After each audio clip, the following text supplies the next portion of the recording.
যে আপনাকে সবচেয়ে বেশি বিশ্বাস করে তাকে কখনো ঠকাবেন না, তাহলে জীবনের সবচেয়ে বড় ঠকা আপনিই ঠকে যাবেন। পৃথিবীতে যারা মুখ ফুটে নালিশ করতে পারে না, চুপ করে থাকে, তারাই উল্টো আসামি হয়। কিছু কিছু মানুষ সত্যি খুব অসহায়।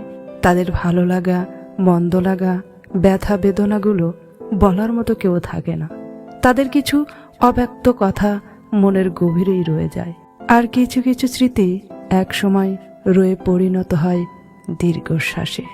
জীবনে সহজে কখনো কাউকে বিশ্বাস করতে যেও না, কারণ যাকেই তুমি বিশ্বাসযোগ্য মনে করবে সেই তোমার সাথে বিশ্বাসঘাতকতা করবে।